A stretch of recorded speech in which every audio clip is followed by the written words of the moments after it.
야담상회를 찾아주신 선비님들 감사드려옵니다. 야담상회, 오늘의 이야기 시작합니다. 이름도 모를 밤새들이 구슬프고 스산하게 울고 있던 한밤중의 숲속, 도포자락을 휘날리는 소리가 사각사각 들리고 있었습니다. 손에 쥔 등불에 의지하여 빠르게 길을 재촉하고 있던 한 사내가 걷는 소리였지요. 이 사내의 이름은 송곽으로 그는 한양 친척 어른의 회가변에 방문한 뒤 자신의 집으로 돌아오던 길이었습니다. 내원 참, 그것이 어디 그리 마음먹은 대로 되는 일이더란 말인가. 어르신들의 참견이도가 지나치기 그지없어. 내 참으로 민망하구나. 콧김을 뿜으며 무언가 석연찮은 표정으로 중얼거리는 송곽의 눈에는 당혹감과 서운함 등등 복잡한 감정이 뒤섞인 모습이었습니다. 그 연유인즉슨 바로 송곽의 나이가 어느덧 장가를 들어 집안의 대를 이을 시기가 되었기 때문에 벌어진 소동 때문이었습니다.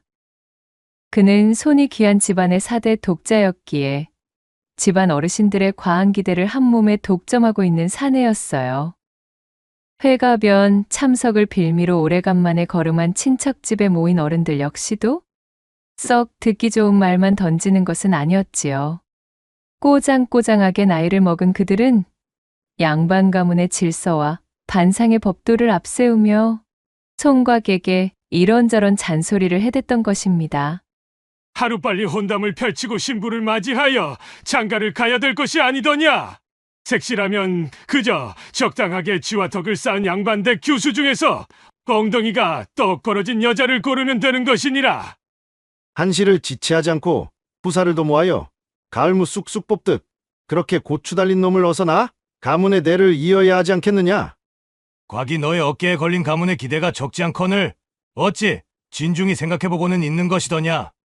이같이 용단처럼 화포를 쏘아대듯 별 도움도 되지 않는 잔소리들을 해대는 통에 애써 잔치에 참여한 송곽의 기분만 잡치고 말아버렸지요. 뒷맛이 씁쓸해진 송곽이 집안 어르신들의 녹이 서린 표정을 떠올리며 한숨을 내쉬던 바로 그때였습니다. 어둠이 짙어 밤길이 위험하였음에도 송곽은 그만 어르신들의 잔소리가 머릿속에 가득 차 잡생각으로 한눈을 팔고 말았지요. 그러다 결국 바로 앞에 펼쳐진 미끄러운 산비탈을 보지 못하여 발을 헛딛고 말았습니다. 으아! 손에 쥐고 있던 등불도 놓친 채 끝이 보이지 않는 비탈 밑으로 대굴대굴 굴러버린 송곽. 그렇게 정신없이 아래로 추락하던 그는 비탈 끝에 박혀있던 나무 둥치에 크게 머리를 부딪히고는 그 자리에서 그대로 기절하고 말았습니다. 송곽이 고통에 절은 신음을 흘리며 눈을 떴습니다. 힘겹게 눈꺼풀을 밀어올린 송곽의 흐릿한 시야에 들어오는 것은 먼지가 켜켜이 쌓여 허름한 오두막의 나무 천장이었어요. 이것이 대체 어찌 된 것인가? 그는 머리 한쪽에 밀려드는 통증을 느끼며 주변을 두리번거렸습니다. 분명 어두운 산길을 걷다 실족하여 비탈을 향해 추락한 것까지는 기억하고 있었지만 그 뒤로는 의식을 잃어 아무것도 떠오르지 않았습니다. 부딪히는 순간의 충격이 매우 컸던 모양인지 그의 시력은 완벽하게 회복되지 않은 상태였지요. 모든 것이 흔들흔들 마치 물속에서 눈을 뜬 모양새로 사물이 흐릿하게 겹쳐 보이고 있었습니다. 전반적인 분위기로 유추해보자니 자신이 누워있는 곳은 이미 버려진 지 한참이나 되어 보이는 낡은 오두막 같아 보였답니다.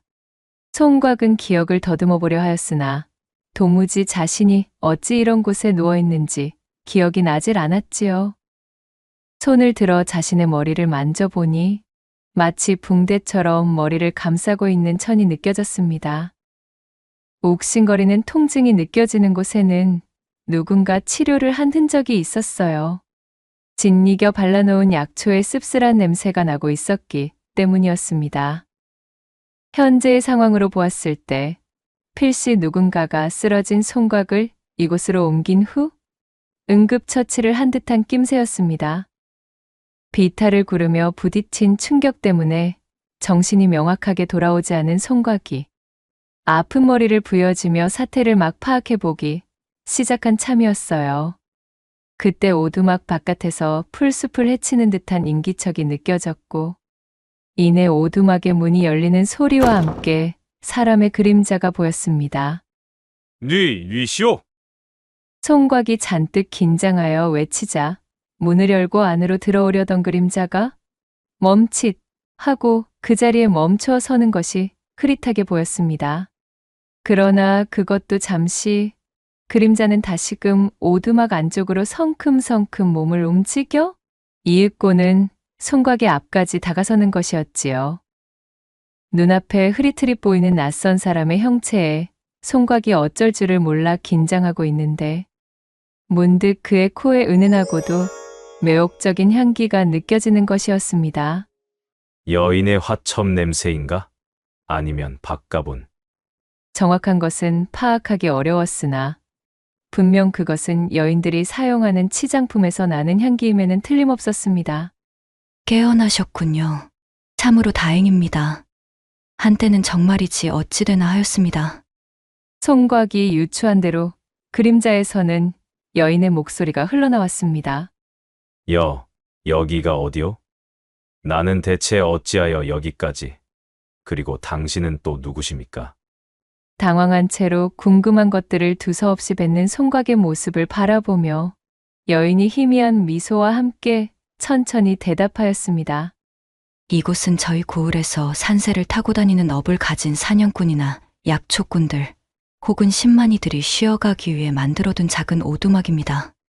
저는 비탈 아래쪽의 풀숲에서 상처를 입은 채 쓰러져 있던 선비님을 처음 발견한 사람입니다.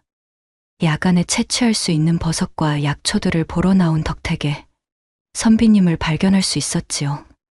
본디 선비님을 업고 산을 내려와 의원으로 매셔야 마땅하겠으나 이곳은 인적도 드물고 또한 도움을 빌릴 사내에 손을 빌리려 해도 좋기 15리는 걸어야 하는 곳이지요. 선비님을 발견한 때에 아녀자인 저 혼자는 그러한 도움을 기대할 수 없어 어쩔 수 없이 이곳 오두막으로 매셨사옵니다. 다행히도 상처 자체는 그리 크지 않아 치료를 위해 약초를 발라두었으니 아물기 시작하면 괜찮아지실 것이옵니다. 조곤조곤 모든 상황을 설명해준 여인은 송각의 손에 주먹밥을 들려주었습니다. 아마도 머리의 통증 때문에 시력이 온전치 않으신 것으로 보입니다. 생전 저희 아비가 의원 노릇을 하던 자였기에 얼추 흉내 정도는 내는 재주를 가지고 있사오니 너무 심려치 않으셔도 되신답니다. 시장하실 텐데 욕이라도 좀 하시옵소서. 그제야 송각은 잔뜩 긴장하고 있던 어깨에 힘을 풀고 한시름 덜 수가 있었지요. 이거 참으로 고맙소. 그대가 아니었다면 나는 꼼짝없이 밤이슬을 맞고 객사하였거나 아니면 호환을 당해 산군의 먹잇감이 되고 말았을게요. 다시 한번 감사를 드리겠소이다. 내 이 은혜는 반드시 갚고자 함이니 그대의 이름을 알려줄 수 있으시겠소? 송각의 말에 여인은 희미한 웃음을 띠며 대꾸했지요. 은혜라 할 것도 없사옵니다. 그저 당연히 해야 할 일을 한 것뿐 소녀의 이름 같은 것은 중한 것이 아니지요. 그리고 저 역시도 이곳을 떠나려던 참에 선비님을 발견한 것이므로 굳이 이곳에 다시 오실 필요도 없으십니다. 선비님께서 잠들어 계실 동안 의원에다가는 제가 미리 언지를 해둔 참이오니 얼마 뒤면 의원과 도움을 줄 자들이 이곳에 당도할 것입니다. 선비님께서 무사히 깨어나신 것을 보았으니 저는 이제 그만 돌아가 저희 길을 재촉하도록 하겠습니다. 아니, 이보시오. 그렇다고 이리 통성명도 없이 가버리는 법이 어디에 있소? 거듭된 송각의 읍소에도 여인은 태도를 굽히지 않았어요. 어딘가 다급해 보이는 여인은 그렇게 인사를 남기고는 몸을 일으켜 세웠습니다. 그녀는 송각의 만류에도 불구하고 오두막을 벗어났고 송각은 흐릿한 시야 너머로 보이는 여인의 형체에 손을 뻗으며 그녀를 불러 세우다 갑작스럽게 밀려드는 열감과 통증에 그만 다시 눈을 감고 쓰러져 버렸습니다. 이후 그녀가 말한 대로 헐레벌떡 오두막으로 도착한 의원과 사람들의 소란스러운 소리가 들려왔어요. 그들의 도움을 받아 송곽은 무사히 산을 내려올 수 있었고 인가가 들어찬 고을까지 당도할 수 있었습니다. 그곳의 의원에서 나머지 치료를 받고 완쾌한 이후 집까지 돌아갈 여정길에 오를 수 있을 정도의 체력을 회복하게 되었지요. 시력을 회복한 이후 자신을 구한 여인에 대하여 의원을 통해 물어보았지만 의원 역시도 익명의 누군가가 남긴 서신을 보고 선비를 찾은 것일 뿐 자신에게 오두막의 위치를 알려준 사람이 누구인지는 알 수 없다는 말만 되풀이할 뿐이었습니다. 아무리 보아도 겸양을 위해 제 신분을 노출하지 않으려는 심정이었거나 혹은 자신의 정체 그 자체를 알리지 않고 싶어하는 사람으로 보였습니다. 참으로 특이하고도 기이한 인연이로다. 이토록 커다란 은혜를 얻었음에도 그저 가슴 속에만 묻어둬야 하다니. 그 여인이 남겨놓은 이 향취만이 기억에 깊숙이 자리 잡아 떠나가지를 않는구나. 결국 송곽은 아무런 소득 없이 오두막에서 여인이 흘린 향기에 대한 강렬한 기억만을 남긴 채 자신의 고향으로 돌아올 수밖에 없었습니다. 여인에 대한 단서라고는 그저 자신의 머리에 생겨있던 상처를 치료할 때 붕대로 사용한 손수건 뿐이었습니다. 여인의 것으로 보이는 손수건에는 곱게 나비 모양의 자수가 새겨져 있었지요. 그렇게 송곽에게 잊을 수 없는 사건이 일어났던 이후 속절없이 시간이 흘러갔지요. 늘 품에 그날의 손수건을 지니고 다니며 여인에 대한 것을 가슴에 품고 있던 송곽은 더욱 장성한 사내가 되었습니다. 명실상부 훌륭하게 성장한 송곽은 그야말로 근사한 신랑감으로 나무랄 데가 없는 사내가 되어 있었습니다. 이목구비 반듯하고 허우대도 훤칠했으며 또한 머리가 아주 영특하여 진작에 초시에 합격했지요. 내후년쯤엔 한양으로 걸음하여 과거를 볼 예정으로 앞길이 탄탄대로인 사내였습니다.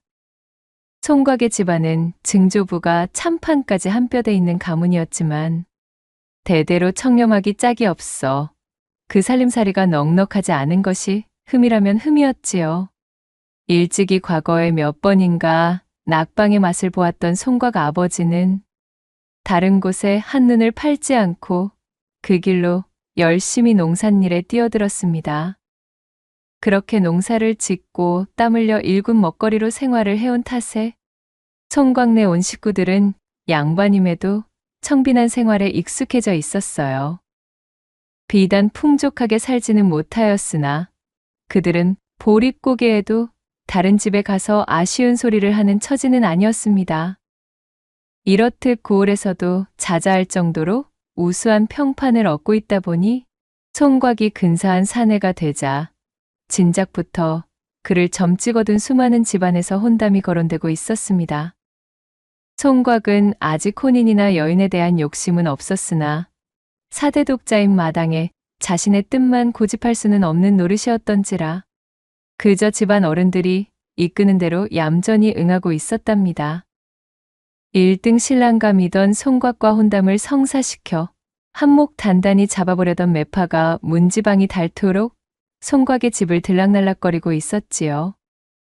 매파가 송곽의 어미와 그 옆에 앉아있던 송곽에게 찰싹 달라붙어 이런 집안 저런 집안의 교수들을 소개하고 있으려는데 어찌된 영문인지 송곽은 매파가 소개해주는 조건 좋은 여러 집안의 여인들에게 일절 관심을 보이는 기미가 없었더랬지요. 뜨뜻미지근한 송곽의 표정을 본 매파가 이대로는 안 되겠다 여겼는지 목표를 바꿔 송곽의 어미 곁으로 바짝 붙으며 말했습니다. 이댁내 교수로 말씀을 드려보자면 그야말로 인물 훤하지. 또 칠흑 같은 흑단 머리에 아하 그 엉덩짝은 얼마나 푸짐한지? 아들을 열이라도 집안에 안길 상이지 않겠소? 게다가 뭐 집안이 빠지기를 하나? 흠잡을 곳이 있기를 하나? 참으로 이만한 혼처가 또 없다는 거 아니겠소? 자신이 소개하려는 30리 밖에 있는 이 색식감 집안도 제법 뼈대 있는 양반 가문에다가 대대로 은덕을 베풀었기로 고을의 인심을 잃지 않았다고 어찌나 자랑을 해대는지 송곽의 어미 귀에 피딱지가 앉을 정도로 열성을 다하던 매파의 호들갑에도 송곽의 마음은 좀처럼 움직이지를 않았습니다. 저기, 조금 더 생각을 해보아도 되겠습니까? 아무리 들어도 뭔가 선뜻 내키는 기분이 들지를 않습니다.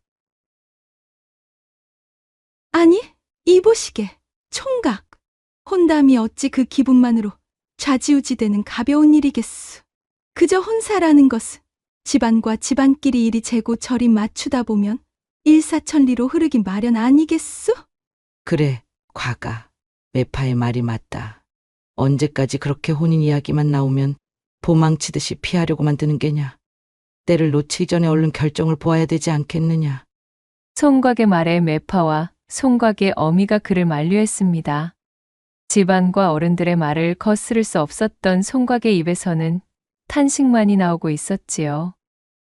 그렇게 옥신각신을 하던 매파가 돌아간 이후 한참의 시간이 지난 저녁 때 송곽은 품 안에 손을 집어넣어 무언가를 꺼내 들었습니다. 그것은 바로 나비 모양의 자수가 새겨진 손수건이었습니다. 바로 일전 자신을 치료해준 여인이 남긴 유일한 단서였지요. 송곽은 손수건에 희미하게 남아있는 향료를 느끼며 눈을 감았습니다. 이름조차 알려주지 않은, 얼굴조차 제대로 보지 못한 여인이었으나 그날 이후로 송곽은 단 한시도 그녀의 목소리를 잊은 적이 없었습니다.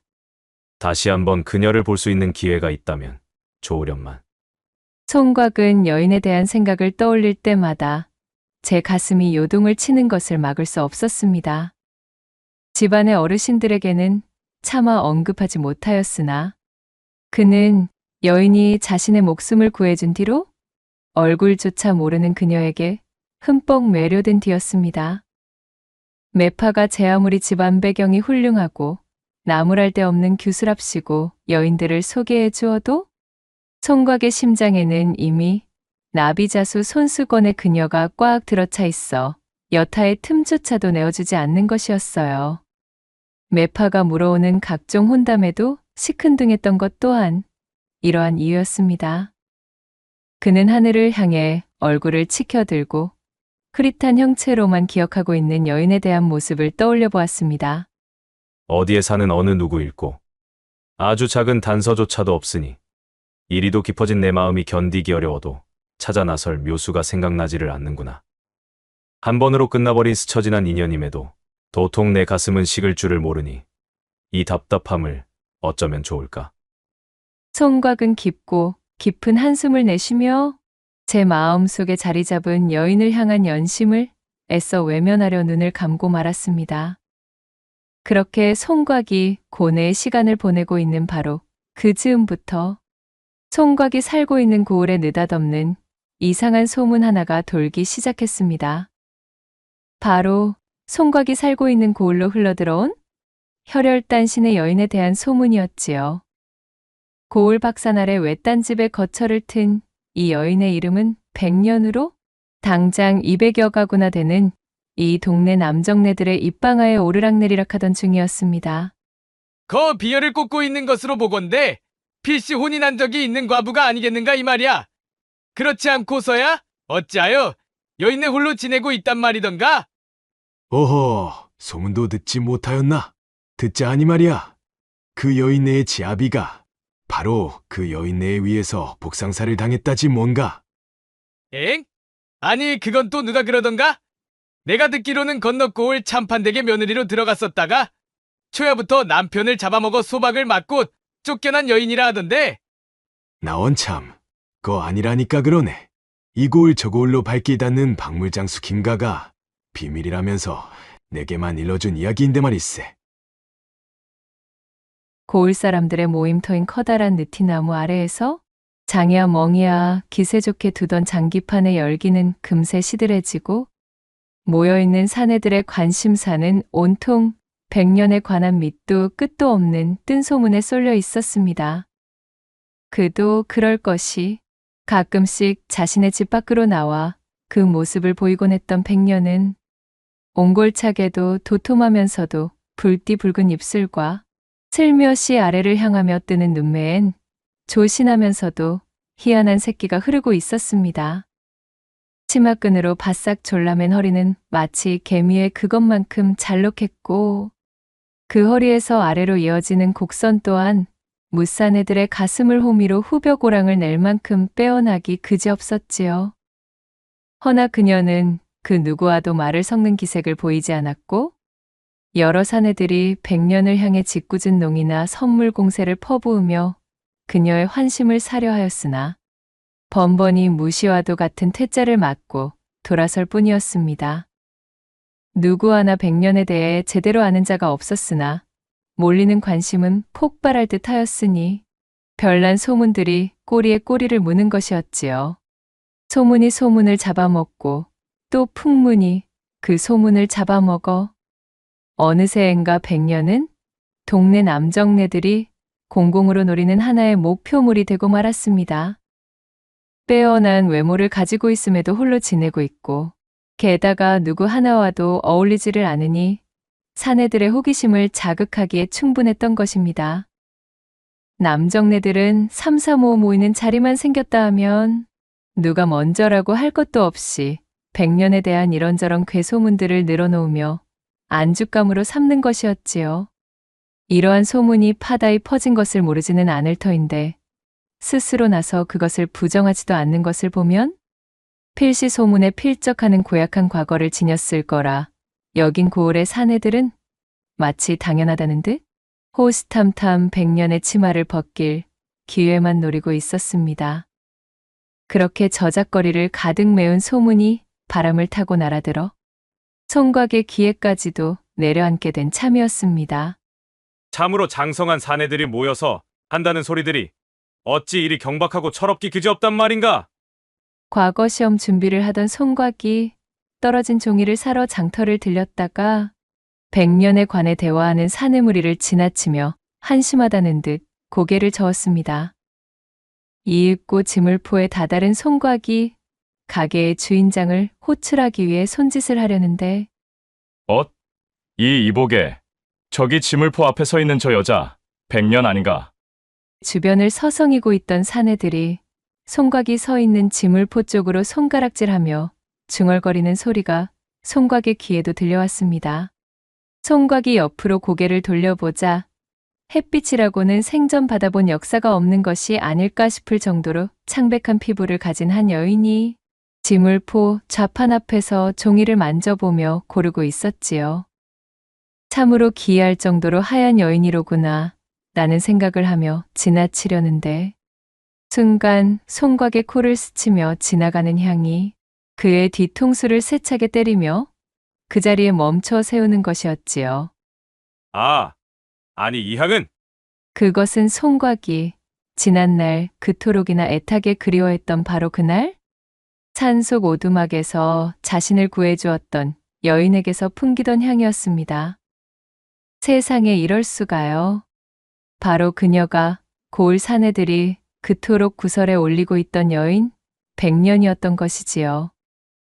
제 눈앞에서 벌어진 이 믿을 수 없는 재회에 총각은 정신이 아찔해지고 말았답니다. 총각은 백년을 실제로 눈에 담는 순간 강렬한 확신이 밀려드는 것을 깨달았습니다. 자신이 오래도록 품고 있으면서도 그저 막연한 그리움 정도로 치부하고 애써 치우려 했었던 감정이 바로 제 은인을 향한 연심이었다는 것을 말이지요.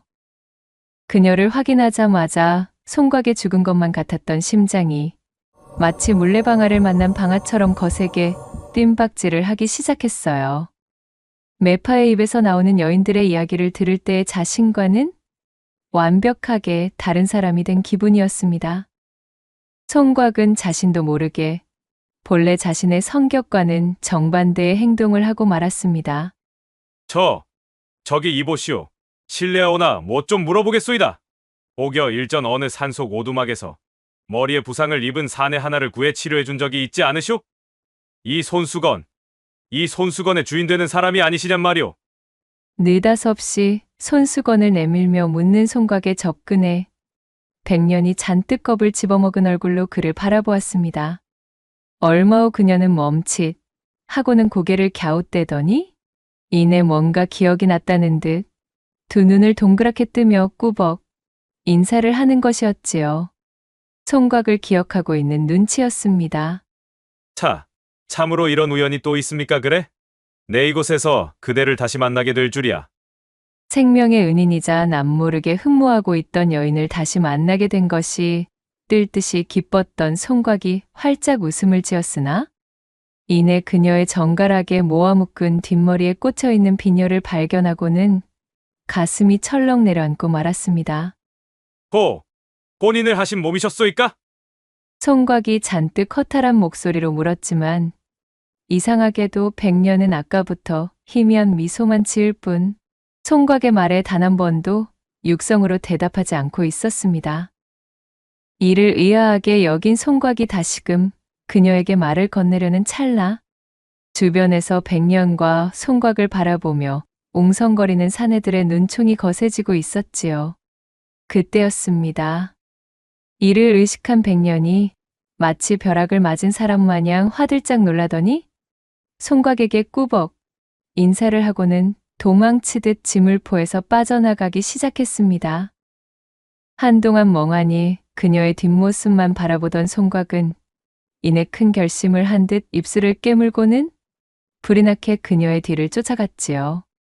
어떻게 다시 만난 인연이고 그토록 재회만을 염원하던 사람인데 이렇게 허무하게 놓칠 수는 없었습니다. 그렇게 열심히 백년의 뒤를 쫓아 그녀의 집까지 당도한 송곽은 아쉬운 마음으로 그녀를 붙잡아 세우게 되었습니다. 난처한 표정이 되어 어쩔 줄 몰라 하는 백년에게 자신을 구해준 그날 이후로 단 한시도 그녀를 잊은 적이 없음을 고하고는 그녀가 남겼던 손수건의 나비자수를 보이며 말을 이었습니다. 일이 따라 나선 것을 용서해 주시오. 그저 이렇게 죽기 전 다시 그대를 만날 수 있었음에 감사를 하고 싶었소이다. 헌데 어찌하여 이 마을에 그것도 이리 혼자 지내고 계신 게요. 비녀를 꽂고 있음으로 보건대 지아비가 있는 몸인 듯하나 그 어디에도 사내의 흔적이 보이지를 않는구려. 백년은 슬픈 눈으로 조용히 송곽을 바라보았습니다. 비록 자신의 시력이 온전치 않을 때 눈에 담았던 그녀였으나 지금의 느낌과는 분명 다른 사람이었지요. 그녀의 몸은 뭔가 엄청난 두려움에 사로잡혀 사시나무 떨리듯 바들바들 떨리고 있었습니다. 그리고는 이내 방 안으로 들어가더니 종이와 붓 그리고 벼루를 꺼내오는 것이었어요. 백년은 무릎을 꿇고 조신하게 앉아 한참이나 말없이 먹을 갈았습니다. 이윽고는 붓을 들어 종이에 글자를 적어내려 갔지요. 긴 정막 속에서 가녀린 동작으로 먹을 머금은 붓을 움직여 글을 적어내려간 백년이 그것을 송곽에게 내밀었고 송곽은 종이에 쓰여진 글자들을 천천히 읽기 시작했습니다. 그것은 백년이 지난날 자신의 사연을 쭉 나열한 글이었어요. 일전 백년이 산에 올랐다가 쓰러진 송곽을 발견하고 그를 오두막으로 옮겨 구해주었던 그 시기 홀어머니를 모시고 살던 백년에게는 그를 짝사랑하는 덕달이라는 이름의 한 사내가 있었습니다. 숫기가 없고 어딘가 음침하였던 이 덕달은 백년에게 제 마음을 표현하거나 호감을 나타낸 적이 없었지요. 그저 하루 종일 백년의 꽁무니를 쫓아다니며 먼 발치에서 그녀를 훔쳐보는 것으로 제 감정을 채우기 일쑤였던 어딘가 이상한 사내였습니다. 그날도 백년을 따라 한참이나 그 뒤를 쫓아다니며 그녀의 일거수일투족을 지켜보고 있던 중이었지요. 그러다 그녀가 웬 외간 사내를 부축하여 오두막으로 들어가는 모습을 보게 되었고 그간 저울로 백년에게 연심을 품고 있었던 덕달은 말도 안 되는 질투심을 느끼며 마치 자신의 연인인 백년이 다른 사내와 정을 통한 것 같은 기분을 느끼게 되었습니다. 용서할 수 없구먼. 감히 나를 두고 그 엉덩짝을 가벼이 놀려 다른 사내와 정을 통했단 말인감? 그리하여 덕달은 그 이후로 백년에 대한 좋지 않은 소문을 퍼뜨리기 시작하였습니다.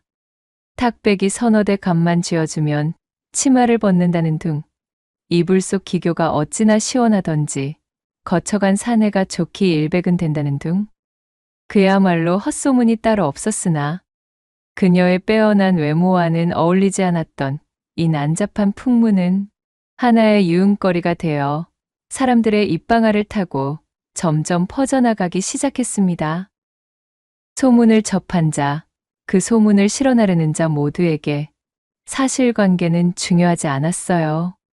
사람들은 그저 고을 내 최고의 미인이었던 이 백년에 대한 추잡한 이야기들이 자신들의 호기심과 재미를 충족시켜주는 것에만 집중할 뿐이었습니다. 처음에는 백년을 모르는 사람들 위주로 퍼지던 소문은 이윽고는 백년과 가까웠던 지인들마저도 헛소문에 좌우되어 그녀를 의심하고 멀리하기 시작했지요. 덕달에게서 시작된 뜬 소문은 그 덩치를 더욱 키워나갔습니다. 고을 사내들은 마치 그간 쳐다도 보지 못하던 백년이라는 여인에 대해 경쟁이라도 하듯 사실은 자신과도 하룻밤을 보낸 가벼운 여자였다 라는 기조의 거짓말을 하며 으스대기 시작했습니다. 어둠을 잘라먹고 커진 악이 가득한 소문의 종국에는 백년은 재수가 옴붙은 여인이라 그녀와 밤새도록 합판을 하고 나면 다리가 부러져 부목을 대고 드러눕게 된다는 등 백년과 정을 통했다가 외양간에 원인 모를 불이나 외양간을 말끔히 태우고 소는 몽땅 도망가게 되었다는 등 입에서 입으로 전해진 괴소문이 온 동네에 파다하게 퍼졌지요. 사실 실제의 백년은 주변의 시선을 의식하고 여인의 정절을 매우 소중히 하였기에 자신이 구해준 이름 모를 선비와 쓸데없는 풍문이 돌 것을 우려하여 선비의 무사를 확인하자마자 제 정체조차 밝히지 않고 도망치듯 그 자리를 빠져나왔던 실로 여린 심성의 소유자였습니다. 허나 사실이 그러하여도 확인되지 않은 소문이 기정사실인양 모두에게 퍼져나간 뒤로는 모든 것이 지옥 그 자체였습니다. 덕달에 뒤틀린 질투에 의해 백년은 어느새 상상을 초월하는 난잡한 여인이자 악재를 몰고 오는 불운의 여인으로 낙인이 찍혀버린 것이었습니다. 결국 이 소문이 퍼질 대로 퍼져 온 동네 남정네들이 파리떼처럼 몰려들어 백년을 노리게 되었고 게다가 그녀는 제 고을에서 당연히 그러한 대접을 하여도 되는 존재인 양 모두가 묵인하고 용인하고 눈을 감아버리는 것이었어요. 이에 충격을 받은 백년의 홀어머니마저도 그만 시름시름 앓다 세상을 등지고 말았습니다. 홀어머니의 묘에 엎드려 3일 밤낮을 목 놓아 슬피 울던 백년은 마지막 날 다 쉬어버린 목소리로 마치 토해내듯 울음을 삼켰고 어미를 잃은 충격과 사람들에 대한 두려움이 더해져 그만 목소리를 잃어버리고 말았지요. 이후로 도망치듯 제 고을을 떠난 백년은 어느 날 꿈속에서 돌아가신 자신의 어머니가 나타나 그녀에게 알려준 한 고을의 이름을 기억하게 되었습니다. 아무런 연고도 없이 그저 꿈속에서 자신의 어머니가 알려주었다는 이유로 넘어와 자리를 잡은 고을이 바로 송곽의 고향인 곳이었지요. 지난 경험을 통해 사내들과의 그 어떠한 접점이 생기는 것조차 극히 두려워하였기에 새 고을에 털을 잡은 백년은 꾀를 내어 이미 혼이 난 몸인 척 머리를 쪽 집어 비녀를 꽂고 다녔던 것이었습니다. 그런 지옥을 겨우 헤쳐나왔음에도 불구하고 이 고을에 들어서자마자 또다시 뜬 소문, 헛소문에 시달리게 된 것이지요. 이 모든 내용이 적혀있는 글을 읽어내려간 송곽의 눈은 걷잡을 수 없는 분노와 지독한 슬픔이 뒤섞여 형언할 수 없는 모양이 되어 있었습니다. 실로 어찌 이러한 일이 있을 수가 있단 말인가? 그야말로 인두겁을 뒤집어 쓴 짐승놈들이 아니던가? 이런 무지막지한 고초를 당하고 고향을 등겨 떠나온 여인을 새로 잡은 터전의 사내들이 또다시 괴이한 소문으로 다시금 괴롭히고 있었다니. 송곽은 자신의 혼사를 더 지체할 필요가 없음을 알아차렸습니다. 그리고 백년의 사연을 모두 알게 된 지금 그간 자신이 그녀를 그리워했던 마음이 그저 한낱 지나가는 감정이 아니었음을 다시금 깨닫게 되었지요. 그는 지난날 자신의 은인인 백년을 다시 만날 날을 학수고대하고 있었고, 드넓은 조선의 땅덩어리에서 이렇듯 다시 만나게 된 인연은 절대 무시할 수가 없는 데다가 자신의 목숨을 구해준 여인이 이러한 고초를 당하게 둘 수는 없다며 백년을 설득했습니다. 지난 시간 동안 고초를 당해온 그녀는 현재 자신의 처지가 내세울 것이 못되어 한사코 거절하려 하였지만 송곽의 결심은 그 누구도 꺾을 수가 없었지요. 백년의 눈물을 본 송곽은 마치 질주하는 멧돼지와 같은 기세였습니다. 혼사를 일사천리로 진행하는 것과 함께 일부러 온 마을 곳곳에 백년을 자신의 신부감이라 공표하고 다녔지요. 그리하여 백년이 송곽 집안의 며느리가 될 것이라는 소문이 퍼진 이후 백년을 향한 짓궂은 농담과 악소문을 입에 담는 자는 자취를 감추게 되었습니다. 그렇게 시간은 흘렀고 그 이듬해인 꽃 피고 새우는 춘삼월에 송곽네 집 조촐한 마당에서는 한창 혼례가 치러지고 있었습니다. 자라면서 단 한 번도 속을 끓인 적 없던 아들이 생애 처음으로 강경이 제 신부감은 100년이 아니면 안 되겠다며 강행돌파를 한 것입니다. 자신의 목숨까지도 담보로 하며 100년을 고집한 송곽의 결의를 받아들여 주었으나 신랑 측 어른들의 얼굴에는 한결같이 수심이 가득했지요. 100년에 대한 소문이 진실이 아니었음에도 찜찜한 풍문으로 둘러싸인 말 못하는 여인을 며느리로 들이는 것이 못마땅했기 때문이었습니다. 그러거나 말았거나 혼례는 흐르듯 끝이 났고 첫날 밤이 왔습니다. 가물거리는 촛불 아래 근사한 원앙금침이 펼쳐졌고 그 윗목엔 밤중의 배라도 고풀세라 주안상이 차려져 있었답니다. 모란꽃의 나비가 너울거리는 8폭의 병풍이 신방의 문을 가로막았지요. 새 신랑인 송곽과 새 신부인 백년은 촛불을 사이에 두고 부끄러운 듯 마주 앉았습니다. 송곽은 고개를 푹 숙인 백년의 족두리를 젖히고 얼굴을 자세히 들여다보았어요. 오똑한 콧날과 앵두 같은 입술, 백옥 같은 살결, 짙은 속눈썹에 사슴처럼 큰 눈. 시력이 회복된 모습으로 바라본 백년은 자신이 기억하던 모습보다 배는 더 미인이었습니다. 참으로 꿈만 같소이다. 내게 이 같은 날이 오다니요. 이는 분명 하늘이 제게 주신 천금의 기회요 인연입니다. 송곽의 말을 들은 백년은 어깨를 들썩이며 흐느끼기 시작했지요. 그는 따스하게 백년을 품에 안아주었고 백년은 말없이 그의 품에 안겼습니다. 이윽고 신방의 촛불이 꺼졌고 그렇게 두 사람은 우여곡절과 다사다난한 소동들을 거쳐 진정한 부부가 되는 의식을 치르며 사랑을 나누었습니다. 이날 이후 송곽은 과거 급제만을 목표하며 살았습니다. 백년은 그녀를 못마땅히 여기는 시집의 따가운 눈총을 받으면서도 인상 한번 찡그리는 법 없이 살림을 돌보며 송곽을 지극히 내조하였습니다. 그녀의 손은 야무지기로 명성이 자자하여 길쌈이든 김맥이든 배짝이든 백년의 손에 한번 넘어가면 그 결과물이 틀림이 없었기에 고을 사람들 모두가 그녀의 솜씨를 높이사 일감이 끊이지를 않았습니다. 두 사람이 혼례를 올린 그 이듬해에 백년은 드디어 떡두꺼비 같은 아들을 낳았습니다. 손귀한 송곽네 집안에서는 그야말로 경사가 났습니다. 난잡한 풍문이 돌았던 벙어리 며느리라 업신여기던 집안 어른들도 이제는 그것이 모두가 뜬 소문이며 또한 이 정도로 참하고 다재다능한 며느리감은 세상 천지 없다며 백년을 아껴주기 시작했습니다. 첫 손자가 세도를 치렀을 때 며느리인 백년은 쪽풀을 베어와서는 쪽물 뽑는 법을 연구하기 시작했습니다. 비단에 쪽염색을 해서 아들의 옷을 만들어 입혔지요. 쪽빛이 너무나 곱고 예쁘다며 송곽네 집안 친척들이 너도 나도 비단을 가져왔습니다. 백년이 그들 모두에게 쪼겸색을 해주었고 그것으로 옷을 지어 입혀놓았더니 세상에 나요. 온 동네방네 소문이 퍼져 그날부로 여기저기서 주문이 들어오는 것이었어요.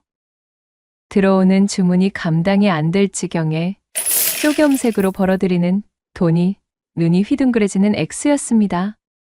그 이후로 시아버지는 온밭에 쪽풀만 가꾸며 입이 귀에 걸렸고 백년은 마당에 독을 12개나 차려놓고서는 쪽물을 빼며 또 한편으로는 송곽의 과거 공부 뒷바라지를 했습니다.